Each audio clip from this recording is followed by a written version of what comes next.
नमस्कार भक्तों, आपका एक बार फिर से स्वागत है हमारे चैनल भक्ति की शक्ति में।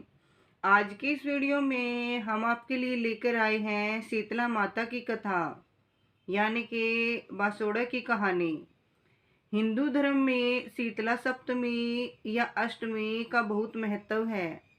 हर साल यह पर्व चैत्र मास के कृष्ण पक्ष की सप्तमी तिथि को मनाया जाता है। इसके अगले दिन यानी अष्टमी को बासोड़ा या शीतला अष्टमी का पर्व मनाया जाता है। शीतला अष्टमी और माँ शीतला की महत्ता का उल्लेख स्कंद पुराण में बताया गया है। यह दिन देवी शीतला को समर्पित है।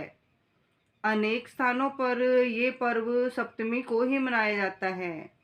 बासोड़ा की परंपराओं के अनुसार इस दिन भोजन पकाने के लिए अग्नि नहीं जलाई जाती, इसलिए अधिकतर महिलाएं शीतला अष्टमी के एक दिन पहले भोजन पका लेती हैं और बासोड़ा वाले दिन घर के सभी सदस्य इसी बासी भोजन का सेवन करते हैं। घर के दिन सप्तमी के दिन घरों में कई तरह के पकवान बनाए जाते हैं। इसमें हलवा, पूरी, दही बड़ा, पकौड़ी, पोहे, रबड़ी आदि बनाया जाता है। अगले दिन सुबह महिलाएं इन चीज़ों का भोग शीतला माता को लगाकर परिवार की सुख समृद्धि की कामना करती हैं। इस दिन शीतला माता समेत घर के सभी सदस्य भी बासी भोजन ग्रहण करते हैं। इसी वजह से इसे बासोड़ा पर्व भी कहा जाता है। मान्यता है कि इस दिन के बाद से बासी खाना खाना उचित नहीं होता। यह सर्दियों का मौसम खत्म होने का संकेत देता है और इसे इस मौसम का अंतिम दिन माना जाता है। इस पूजा को करने से शीतला माता खुश होती हैं और उनके आशीर्वाद से दाहज्वर, पीतज्वर, विस्फोटक, दुर्गंध युक्त फोड़े, शीतला की फुंसियाँ, शीतला जनित दोष और नेत्रों के समस्त रोग दूर हो जाते हैं। यह व्रत चैत्र मास की कृष्ण पक्ष में अष्टमी या लोकाचार में होली के बाद पड़ने वाले पहले सोमवार अथवा गुरुवार को भी किया जाता है।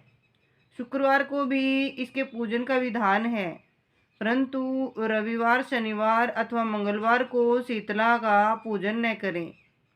इन वीरों में यदि अष्टमी तिथि पड़ जाए तो पूजन अवश्य कर लेना चाहिए। इस व्रत के प्रभाव से व्रती का परिवार जवर, दुर्गंध युक्त फोड़े, फुंसियों, नेत्रों से संबंधित सभी विकार, शीतला माता की फुंसियों के चिन्ह आदि रोगों तथा शीतला जनित दोषों से मुक्त हो जाता है। इस व्रत के करने से शीतला देवी खुश होकर अपने भक्तों को आशीर्वाद प्रदान करती है। हर गांव, नगर तथा शीतला में शहर में शीतला जी का मंदिर, मठ होता है। मठ में शीतला का स्वरूप भी अलग अलग तरह का देखा जाता है। शीतला कष्टम में शीतला माता को राशभ के ऊपर सवार दर्शनीय रूप में वर्णित किया गया है। अतः व्रत के दिन शीतला कष्टक का पाठ करें। हमारे देश में होली के बाद सभी स्थानों पर शीतला माता की पूजा अर्चना बड़ी ही आस्था के साथ की जाती है। इस दिन महिलाएं ठंडे पानी से नहाती हैं और उसके बाद पूजा की सभी सामग्री के साथ रात में बनाए गए भोजन को लेकर पूजा करती हैं। इस दिन व्रत किया जाता है तथा माता की कथा का स्मरण की होता है। इसके बाद शीतला अष्टक को पढ़ा जाता है। तो आइए जानते हैं इसके पीछे छिपी कहानी के बारे में। साथ ही जाने इस साल कब है शीतला अष्टमी। अष्टमी तिथि का आरंभ 22 मार्च 2025 को सुबह 4:23 तक, अष्टमी तिथि का समापन 23 मार्च 2025 को प्रातः 5:23 तक, पूजा का शुभ समय प्रातः 6:23 से सायं 6:30 तक रहेगा। ब्रह्म मुहूर्त में जाकर स्नान करें और स्वच्छ वस्त्र पहने। सप्तमी तिथि को भोजन तैयार कर लें, क्योंकि अष्टमी के दिन चूल्हा जलाना निषिद्ध होता है। माता शीतला की प्रतिमा या चित्र के समक्ष पूजा स्थल को साफ करें और वहां जल से भरा कलश रखें। माता को रोली, अक्षत, मेहंदी, हल्दी, फूल, वस्त्र आदि अर्पित करें। बासी भोजन का भोग लगाएं, जिसमें पूड़ी, दही, पूहा, मठरी, बाजरा, मीठे चावल आदि शामिल हों। नीम के पत्तों का विशेष महत्व है। उन्हें माता को अर्पित करें और स्वयं भी धारण करें। शीतला माता की कथा का पाठ करें और उनकी आरती करें। शीतला अष्टमी के अवसर पर बासी भोजन का सेवन और माता को उनका भोग लगाना की परंपरा है। इसके पीछे मुख्यतः दो मान्यताएं विद्यमान हैं। माता की प्रियता। पौराणिक मान्यता के अनुसार माता शीतला को ठंडा और बासी भोजन पसंद है, इसलिए भक्तगण उन्हें खुश करने के लिए इस दिन बासी भोजन का भोग अर्पित करते हैं। माता को ठंडा भोजन, जल, दही, हलवा आदि का भोग लगाएं। पूरे दिन केवल फलाहार करें और निर्जला व्रत रखने वाले भक्तों को अगले दिन व्रत खोलना चाहिए। अब आइए सुनते हैं शीतला अष्टमी व्रत कथा। शीतल छवि वाली, हाथ में झाड़ू तथा कलश धारण किए एवं गर्दभ पर विराजमान भगवती शीतला माता की कथा इतनी अद्भुत है कि इसे सुनने मात्र से भक्तों का कल्याण हो जाता है। तो आइए शुरू करते हैं। एक बार की बात है, शीतला माता ने सोचा कि चलो आज धरती का भ्रमण करूं और देखूं वहां कौन मेरी पूजा करता है। यह सोचकर शीतला माता राजस्थान के एक गांव डुंगरी में आई और उन्होंने देखा कि उस गांव में उनका कोई भी मंदिर नहीं है और ना ही कोई उनकी पूजा करता है। यही सब सोचते हुए माता शीतला की गलियों में घूम रही थी। तभी एक घर के ऊपर से किसी ने चावल का खौलता हुआ पानी नीचे फेंका। वह गर्म पानी सीधा शीतला माता के ऊपर जा गिरा, जिससे माता के शरीर में बेहद दर्द भरे छाले पड़ गए और उनके पूरे शरीर में तेज जलन होने लगी। जब दर्द से कराहती शीतला माता इधर उधर भाग भाग के चिल्लाने लगी, अरे मेरा शरीर जल गया है और तप रहा है, कोई तो मेरी सहायता करो। लेकिन उस गांव में किसी ने भी शीतला माता की सहायता नहीं की। वहीं एक कुम्हारन अपने घर के बाहर बैठी हुई थी। उस कुम्हारन ने देखा कि अरे यह बुजुर्ग माई तो काफ़ी जल गई है, तो उसने कहा, हे माई यहाँ आकर बैठिए, मैं आपके शरीर पर ठंडा पानी डालती हूँ। ऐसा कहते हुए कुम्हारन ने बुजुर्ग माई पर ठंडा पानी डाला और बोली, हे माई मेरे घर में रबड़ी रखी है और थोड़ा दही भी है, आप खा लें, इससे आपको राहत मिलेगी।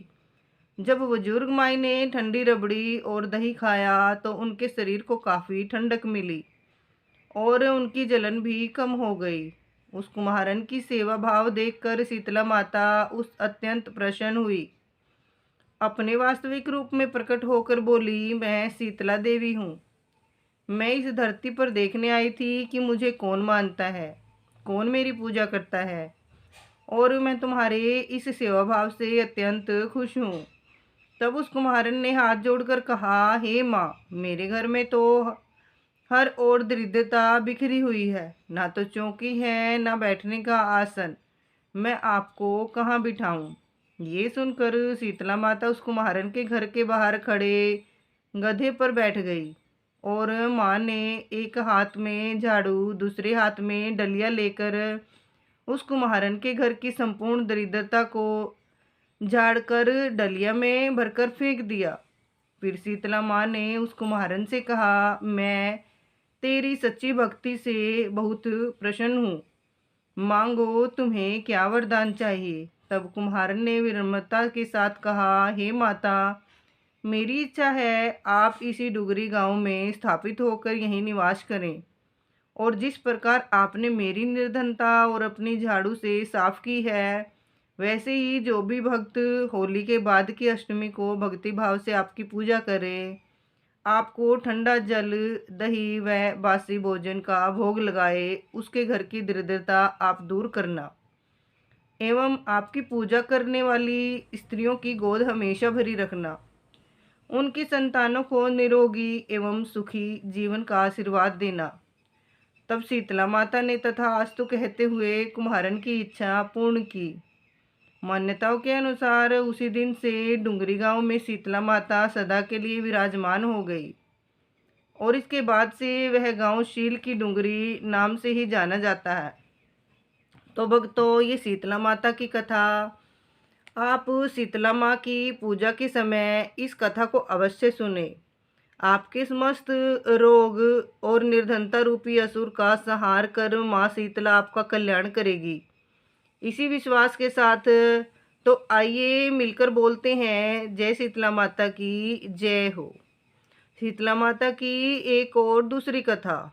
एक बार राजा के इकलौते पुत्र को शीतला निकली, यानी कि चेचक। उसी के राज्य में एक काछी पुत्र को भी शीतला निकली हुई थी। काछी परिवार बहुत गरीब था, पर भगवती का उपासक था। वह धार्मिक दृष्टि से जरूरी समझे जाने वाले सभी नियमों को बीमारी के दौरान भी भली भांति निभाता रहा। घर में साफ सफाई का विशेष ख्याल रखा जाता था। नियम से भगवती की पूजा होती थी। नमक खाने पर पाबंदी थी। सब्जी में न तो छोंक लगता था और न कोई वस्तु भुनी तली जाती थी। गर्म वस्तु न वह स्वयं खाता न शीतला वाले लड़के को देता था। ऐसा करने से उसका पुत्र शीघ्र ही ठीक हो गया। उधर जब राजा के लड़के को शीतला का प्रकोप हुआ था, तब से उसने भगवती के मंडप में सतचंडी का पाठ शुरू करवा रखा था।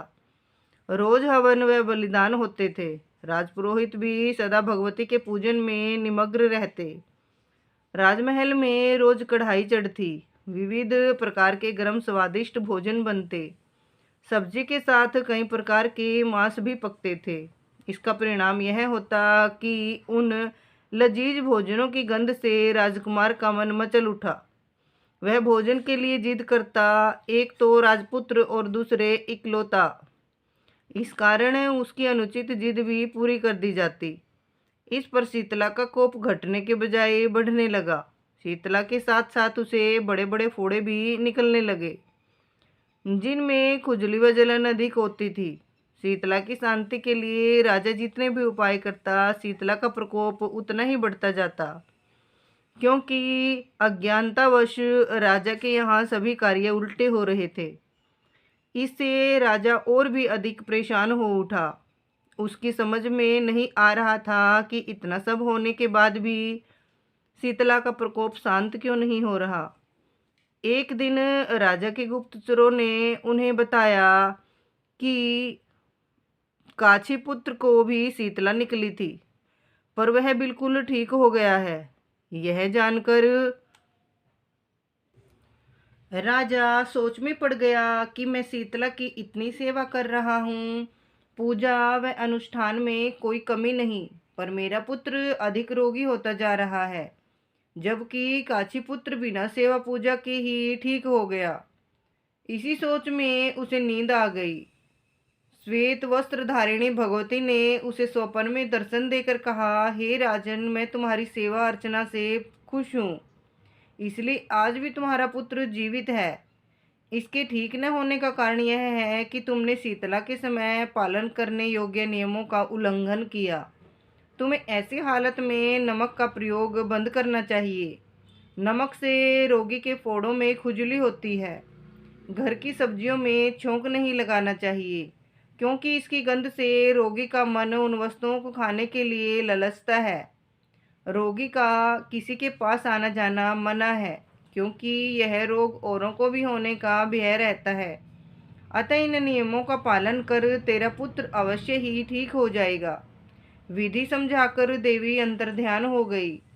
प्रातः से ही राजा ने देवी की आज्ञानुसार सभी कार्यों की व्यवस्था कर दी।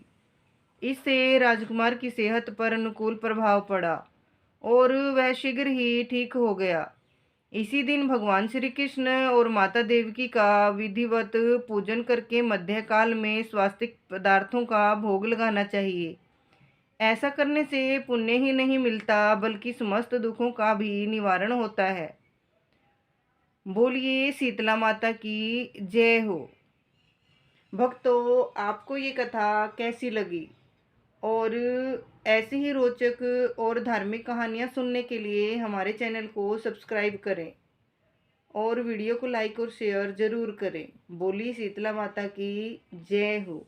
हे शीतला माता, जो भी आपकी ये कथा सुनकर वीडियो को लाइक और शेयर जरूर करें, उनके दुखों का निवारण हमेशा करना। बोली शीतला माता की जय हो।